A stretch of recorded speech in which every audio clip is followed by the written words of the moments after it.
ನಮಸ್ಕಾರ ಪ್ರಿಯ ವೀಕ್ಷಕರೇ, ತ್ರಿಶಕ್ತಿ ಚಾನಲ್ಗೆ ಸ್ವಾಗತ. ಈಗ ನಿಮಗೆ ಒಂದು ಶತ್ರುನಾಶ ಯಂತ್ರನ ಹಾಕ್ತಿದ್ದೀನಿ. ಶತ್ರುನಾಶನ ನಮಗೆ ಶತ್ರುಗಳು ಪದೇ ಪದೇ ಕಷ್ಟ ಕೊಡ್ತಿದ್ದಾರೆ ಅನ್ನುವಾಗ ನಾವು ಏನು ಮಾಡ್ಕೋಬೇಕು, ನಮ್ಮ ಶತ್ರುನ ತಡೆಗಟ್ಟಬೇಕು ಅಂದಾಗ ನಾವು ಶತ್ರುಗಳನ್ನ ಅವ್ರನ್ನ ಬರ್ದಂಗೆ ನಾವು ತಡೆಗಟ್ಟಬೇಕು. ಈಗ ಯುದ್ಧಕ್ಕೆ ಹೋಗ್ತಾರೆ, ಅವ್ರು ಬರ್ದಂಗೆ ಹೆಂಗೆ ಅವರ ಪರಾಕ್ರಮದಿಂದ ಹೆಂಗೆ ಗೆದ್ದುಕೊಂಡ್ಬರ್ತಾರೋ ಅದೇ ರೀತಿಯಾಗಿ ನಿಮ್ಮ ಶತ್ರುಗಳನ್ನ ನೀವು ಜಯಿಸ್ಕೊಂಡು ಬರಬೇಕು. ಜಯಿಸ್ಕೊಳ್ಳೋದು ಅಂದರೆ ಯಾವ ರೀತಿ ಅಂದರೆ, ನಾವು ಇದನ್ನು ಅವ್ರನ್ನ ಎದುರಿಸಿ ಓಡಿಸ್ಬೇಕು ಅಂದರೆ ಅವರು ನಮ್ಮ ಸುದ್ದಿಗೆ ಬರ್ಕೊಡ್ದು. ನಾವು ಎದುರಿಸಿ ಓಡಿಸೋದ್ರಿಂದ ಆ ಭಯದಿಂದ ಅವರು ನಮ್ಮ ಸುದ್ದಿಗೆ ಬರಬಾರ್ದು ಅನ್ನೋದು ಕಾರಣದಿಂದ ನಾವು ಈ ಥರವಾಗಿ ಮಾಡ್ಕೋಬೇಕು. ಶತ್ರು ನಾಶ ಅನ್ನೋದು ಈ ರೀತಿಯಾಗಿ. ಶತ್ರು ನಾಶ ಅಂದರೆ ನೀವು ಅವ್ರನ್ನ ಈ ಬೇರೆ ವಿಧಾನ ಮಾಡೋದಲ್ಲ, ನಿಮ್ಮ ಸುದ್ದಿಗೆ ಅವರು ಬರ್ಕೊಡ್ದು, ನಿಮ್ಮ ಮುಂದೆ ನಿಮಗೆ ತೊಂದರೆ ಮಾಡಿಕೊಡ್ದು, ನಿಮಗೆ ಯಾವ ಮತ್ತೆ ತಂತ್ರ ಮಂತ್ರ ಪ್ರಯೋಗ ಮಾಡಿಕೊಡ್ದು, ನಿಮಗೆ ಪ್ರಯೋಗ ಮಾಡಿ ನಿಮ್ಮ ಜೀವನದಲ್ಲಿ ನಿಮ್ಮ ಐಭೋಗಗಳನ್ನ ಹಾಳು ಮಾಡ್ತಾ ಇರ್ತಾರೆ. ನಿಮಗೆ ಆಸ್ತಿ ಪಾಸ್ತಿ ಮನೆಯ ಸಂಸಾರ ಎಲ್ಲ ರೀತಿಯಲ್ಲಿ ನಿಮಗೆ ಜೀವನದಲ್ಲಿ ಜಿಗುಪ್ಸೆ ಮಾಡಿಬಿಟ್ಟಿರ್ತಾರೆ. ಅಂಥವೆಲ್ಲ ಎದುರಿಸಿ ನಾವು ಧೈರ್ಯವಾಗಿ ನಿಲ್ಲಬೇಕು ಅಂದರೆ ಈ ಯಂತ್ರನ ನೀವು ಮಾಡಬೇಕು. ಈ ಯಂತ್ರನ ಮಾಡಬೇಕು ಅಂದಾಗ ಯಾವ ರೀತಿ ಮಾಡಬೇಕು, ಇದನ್ನು ಭಾಳ ಶ್ರದ್ಧಾ ಭಕ್ತಿಯಿಂದ ಮಾಡಬೇಕು. ಇವೆಲ್ಲ ಭಾಳ ಪವರ್ಫುಲ್ ಆದಂಥ ಯಂತ್ರಗಳು, ಮಂತ್ರಗಳಿದ್ದಾವೆ. ಇವೆಲ್ಲ ಮಾಡಿರೋಂಥ ದೇವಾನ್ ದೇವತೆಗಳೆಲ್ಲ ಇಂಥ ಮಂತ್ರಗಳು, ತಂತ್ರಗಳು, ಯಂತ್ರಗಳು ಮಾಡೇ ಅವರು ಶತ್ರುಗಳನ್ನ ನಾಶ ಮಾಡಿರೋದು. ಆ ಮಂತ್ರಗಳು ನಮಗೇನೋ ಒಂದಿಷ್ಟು ಸಿಕ್ಕಿರೋದ್ರಿಂದ ನಾವು ಇದು ರೀತಿಯಾಗಿ ಇದನ್ನು ಪಾಲನೆ ಮಾಡ್ಕೊಂಡು ಹೋಗ್ತಾ ಇದ್ದೀವಿ. ನಾವು ಈ ರೀತಿಯಾಗಿ ಅವರಷ್ಟು ನಾವು ಬರೋಕ್ಕಾಗೋದಿಲ್ಲ, ಆದರೆ ಒಂದು ಚೂರಾದರೂ ನಾವು ಅದನ್ನು ಪಾಲನೆ ಮಾಡಬೇಕು. ಈಗ ನಾವು ಏನು ಮಾಡಬೇಕು ಅಂದರೆ ಶತ್ರುಗಳನ್ನ ನಾಶ ಮಾಡಬೇಕು, ಅವ್ರನ್ನ ನಮ್ಮಿಂದ ದೂರ ಮಾಡಬೇಕು. ನಮ್ಮ ಸುದ್ದಿಗೆ ಯಾವ ಕಾರಣಕ್ಕೂ ಅವರು ಬರಬಾರ್ದು. ಪದೇ ಪದೇ ನಮಗೆ ತೊಂದರೆ ಕೊಡ್ತಾ ಇರ್ತಾರೆ, ಪದೇ ಪದೇ ನಮಗೆ ನಾನಾ ವಿಧದಲ್ಲಿ ಹಿಂಸೆಗಳು ಕೊಡ್ತಿರ್ತಾರೆ. ಅಂಥವ್ರಿಗೆ ಏನು ಮಾಡಬೇಕು ಅಂದಾಗ ನಾವು ಈ ರೀತಿ ಮಾಡಬೇಕು. ಯಾವ ರೀತಿ ಯಂತ್ರ ಬರಿಬೇಕು. ಆ ಯಂತ್ರದಲ್ಲಿ ಬಹಳ ಪವರ್ ಇದೆ, ಇದರಲ್ಲಿ ಬಹಳ ಶಕ್ತಿ ಇದೆ. ಶತ್ರು ಅನ್ನೋದು ತ್ರಿಶೂಲಗಳಲ್ಲಿ ಶತ್ರು ಅಂತ ಬರಿಬೇಕು. ಒಳಗೆ ಬೀಜಾಕ್ಷರಗಳಿದ್ದಾವೆ, ಈ ಬೀಜಾಕ್ಷರಗಳು ಬರಿಬೇಕು. ಶತ್ರು ಅನ್ನೋದೇ ಎಲ್ಲ ಇದರಲ್ಲಿ ಆ ತ್ರಿಶೂಲಕ್ಕೆ ನೀವು ಕೊಡ್ತಾ ಇರಬೇಕು.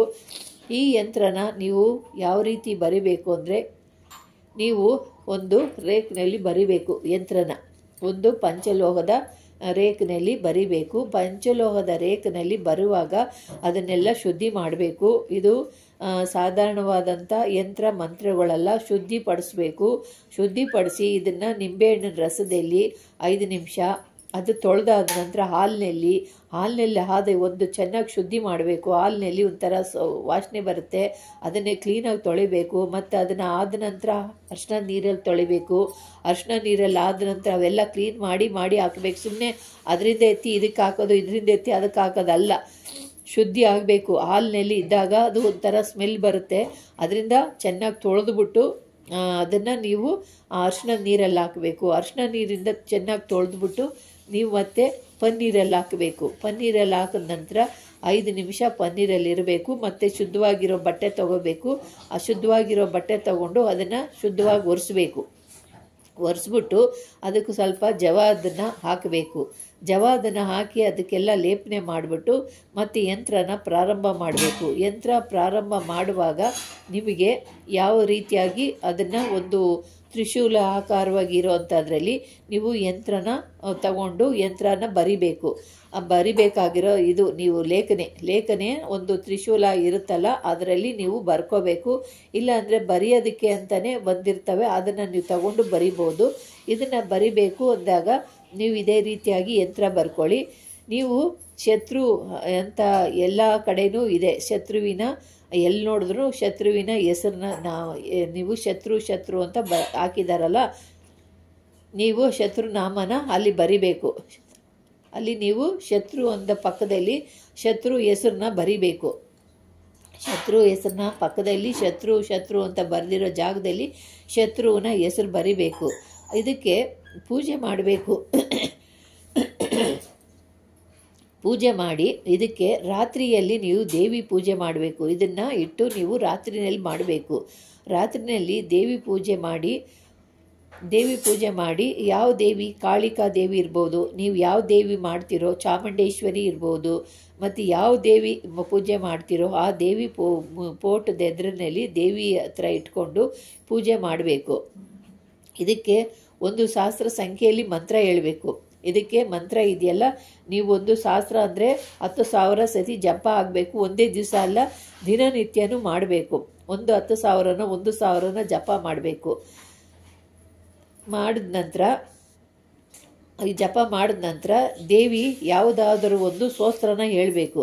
ದೇವಿದು ಯಾವುದ ಕಾಳಿ ಸ್ತೋತ್ರನ, ದುರ್ಗಾ ಸ್ತೋತ್ರನ, ಬಕಳಾಮುಖಿ ಸ್ತೋತ್ರನ, ಶತ್ರು ನಾಶ ಮಾಡೋರು ಅಂದರೆ ಇವರೇ, ಯಾರನ್ನ ಒಂದು ದೇವಿ ಸ್ತೋತ್ರನ ಹೇಳಬೇಕು.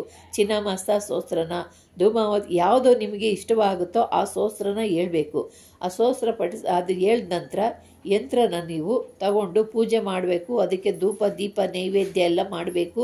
ನೈವೇದ್ಯ ಎಲ್ಲ ಕೊಟ್ಟು ನಿಮ್ಮ ಸಂಕಲ್ಪನ ಹೇಳ್ಕೋಬೇಕು.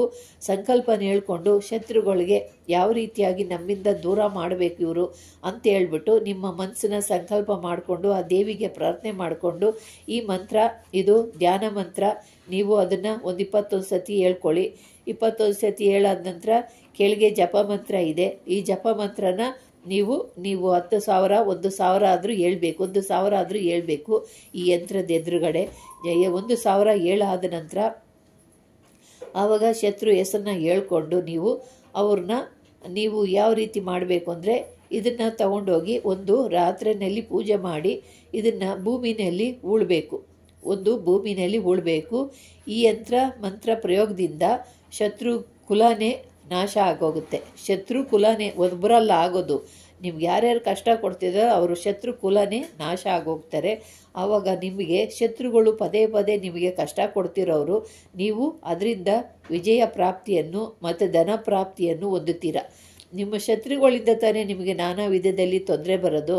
ಅದರಿಂದ ಶತ್ರುಗಳೇ ನಾಶ ಆಗೋದ್ರು ಅಂದಾಗ ನಮಗೆ ವಿಜಯ ಪ್ರಾಪ್ತಿ ಆಗುತ್ತೆ, ಧನ ಪ್ರಾಪ್ತಿ ಆಗುತ್ತೆ, ಸಂತೋಷ, ಎಲ್ಲ ಸಿರಿ ಸಂಪತ್ತುಗಳು ಕೊಡ್ತಾರೆ. ಯಾಕೆಂದರೆ ಅವರು ನಮಗೆ ಕಷ್ಟ ಕೊಟ್ಟು ಒಂದಲ್ಲ ಒಂದು ರೀತಿ ನಮಗೆ ವಿಧದಲ್ಲಿ ಕಷ್ಟ ಕೊಡ್ತಾನೆ ಇರ್ತಾರೆ. ಅದರಿಂದ ಅವ್ರು ಹೋದ್ರು ಅಂದರೆ ನಮಗೆ ಎಲ್ಲ ರೀತಿಯಲ್ಲಿ ನಮಗೆ ಸುಖ, ಸಂತೋಷ, ಧನ ಧಾನ್ಯ, ಅಭಿವೃದ್ಧಿ, ಮನೆಯಲ್ಲಿ ಸುಖ, ಶಾಂತಿ, ನೆಮ್ಮದಿ, ಮನೆಯಲ್ಲಿ ಮಕ್ಕಳು ಮರಿಗಳೆಲ್ಲ, ನಿಮಗೆ ಆರೋಗ್ಯ ಎಲ್ಲ ಚೆನ್ನಾಗಿರುತ್ತೆ. ಈ ರೀತಿಯಾಗಿ ಮಾಡ್ಕೊಳ್ಳಿ. ಆದರೆ ಸುಮ್ಮನೆ ಬೇರೆಯವ್ರಿಗೆ ನೀವು ತೊಂದರೆ ಕೊಡಬೇಕು ಅಂತ ಮಾಡಿದ್ರಿ ಅದು ನಿಮಗೆ ತಿರುಗೇಟಾಗುತ್ತೆ. ಇದು ನ್ಯಾಯ ಧರ್ಮವಾಗಿ ಮಾಡಬೇಕಾಗಿರೋದು. ನೀವು ಸುಮ್ಮನೆ ದ್ವೇಷದಿಂದ ಮೋಸದಿಂದ ಮಾಡೋಕ್ಕೋದ್ರೋ ಅದು ನಿಮಗೆ ತಿರುಗೇಟು. ದುಡ್ಡುಗಾಸೆಗೋಸ್ಕರ ಮಾಡಿದ್ರಿ ನಿಮಗೆ ಇದು ಕಟ್ಟಿಟ್ಟ ಬುತ್ತಿ ನಿಮಗೆ ತಿರುಗೇಟು ಹೊಡಿತೈತೆ. ನೀವು ಶತ್ರುಗಳಿಂದ ತುಂಬ ಕಷ್ಟಪಟ್ಟು, ತುಂಬ ನೋವುಪಟ್ಟು, ಹಿಂಸೆಪಟ್ಟು, ಬಾಧೆಪಟ್ಟು ಎಲ್ಲ ಕಳ್ಕೊಂಡು ನಿರಪರಾಧಿಗಳಾಗಿ ಅವರಿಂದ ನೀವು ನರಳ್ತಿರ್ತೀರಲ್ಲ, ಅಂಥವ್ರಿಗೆ ದೇವಿನೇ ದಾರಿ ತೋರಿಸ್ತಾ ಇದ್ದಾಳೆ ಅಂತ ನೀವು ತಿಳ್ಕೊಂಡು ಮಾಡಬೇಕು. ವಿನ ಸುಮ್ಮನೆ ದ್ವೇಷಕ್ಕಾಗಿ ಬೇರೆಯವ್ರಿಗೆ ನೀವು ತೊಂದರೆ ಕೊಡೋಕ್ಕೆ ದುಡ್ಡುಗೋಸ್ಕರ ಮಾಡಿದ್ರಿ ಅಂದರೆ ಇದು ಮಾತ್ರ ನಿಮಗೆ ತಿರುಗೇಟು. ಅವ್ರಿಗೆ ಮಾಡಿರೋ ಏಟು ನಿಮಗೆ ಬೀಳುತ್ತೆ. ಇದು ಸತ್ಯ. ಅದು ಪಾಪ ಮಕ್ಕಳುಗಳ ಮೇಲೆ ಬೀರುತ್ತೆ. ಅದರಿಂದ ದಯವಿಟ್ಟು ಯಾರೂ ಇಂಥ ತಪ್ಪು ಕೆಲಸ ಮಾಡೋಕ್ಕೆ ಹೋಗಬೇಡಿ. ನಿಮಗೆ ತೊಂದರೆ ಆಗಿದ್ದರೆ ಮಾತ್ರ ಈ ಕೆಲಸ ಮಾಡ್ಕೊಳ್ಳಿ.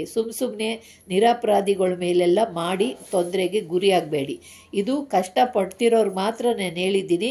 ನೀವು ಸುಮ್ಮನೆ ಇದನ್ನು ದುಡ್ಡಿನ ಆಸೆಗೆ, ಬೇರೆ ಇನ್ನೊಂದು ಆಸೆಗೆ ಮಾಡೋಕ್ಕೆ ಹೋಗಬೇಡಿ. ಅದರಿಂದ ನಿಮಗೆ ದಯವಿಟ್ಟು ಹೇಳ್ತೀನಿ, ನೀವು ಕಷ್ಟಕ್ಕೆ ಗುರಿ ಆಗ್ತೀರಾ. ಮನೇಲಿ ನೀವಲ್ಲ, ಮನೆ ಮಕ್ಕಳು ಹೆಂಡತಿ ಅವ್ರಿಗೆ ತೊಂದರೆ ಆಗುತ್ತೆ. ಅದರಿಂದ ಈ ಕೆಲಸ ಮಾಡಿ ನಿಮ್ಮ ಕಷ್ಟನ ನೀವು ಕಾಪಾಡ್ಕೊಳ್ಳಿ. ಬೇರೆಯವ್ರಿಗೆಲ್ಲ ನೀವು ಮಾಡೋಕ್ಕೆ ಹೋಗಬೇಡಿ. ಇದರಿಂದ ನೀವು ಇದನ್ನಂತೆ ಇನ್ನೂ ವಿಧದಲ್ಲಿ ನಿಮ್ಮ ಕಷ್ಟ ಪರಿಹಾರಕ್ಕೆ ಹೋಗಿ. ಯಾಕೆಂದರೆ 100 ಜನ ನನಗೆ ಫೋನ್ ಮಾಡ್ತೀರಾ. ಆ ಕಷ್ಟಕ್ಕೋಸ್ಕರ ನಾನು ಇವೆಲ್ಲ ಹೇಳ್ತೀನಿ. ಇದುವರೆಗೂ ನಾನು ಇವೆಲ್ಲ ನಿಮಗೆ ತಿಳಿಸಿಲ್ಲ. ಯಾಕೆಂದರೆ ಒಬ್ರಿಗೆ ನಾನು ಹೇಳೋಕ್ಕೋದ್ರೆ 10 ಜನ ಇದನ್ನು ಇದು ಬೇರೆ ರೀತಿಯಲ್ಲಿ ಕೆಲಸ ಮಾಡ್ಕೊತಾರೆ. ಅದರಿಂದ ಬಿಡೋದೋ ಬೇಡವೋ ಅಂತ ನಾನು ಹೇಳ್ಕೊಂಡು ಬಿಟ್ಟಿದ್ದೀನಿ. ಯಾಕೆ ಅಂದರೆ ಕಷ್ಟದಲ್ಲಿ ನರಳ್ತಿದ್ದಾರೆ, ತುಂಬ ಜನ ಕೇಳ್ತಿದ್ದಾರೆ, ಅದಕ್ಕೋಸ್ಕರ ಇದನ್ನು ಬಿಡ್ತಾ ಇದ್ದೀನಿ. ಆದರೆ ಇದನ್ನು ನೀವು ಇದನ್ನು ಬೇರೆ ಕೆಲಸಗಳಿಗೆ ಮಾಡಿ ಇದು ಮಾಡ್ಕೊಳ್ಳೋಕೆ ಹೋಗಬೇಡಿ. ಕಷ್ಟ ಇರೋರು ಮಾತ್ರ ಮಾಡ್ಕೊಳ್ಳಿ. ಸುಮ್ಮನೆ ಇವ್ರಿಗೆ ಮಾಡಿ ನಿಮ್ಮ ಕಷ್ಟ ನೀವೇ ತಂದುಕೊಳ್ಳೋಕೆ ಹೋಗಬೇಡಿ ಪ್ರಿಯ ವೀಕ್ಷಕರೇ. ಇಷ್ಟವಾದರೆ ಲೈಕ್ ಮಾಡಿ, ಶೇರ್ ಮಾಡಿ, ಸಬ್ಸ್ಕ್ರೈಬ್ ಮಾಡಿ. ನಮಸ್ಕಾರ.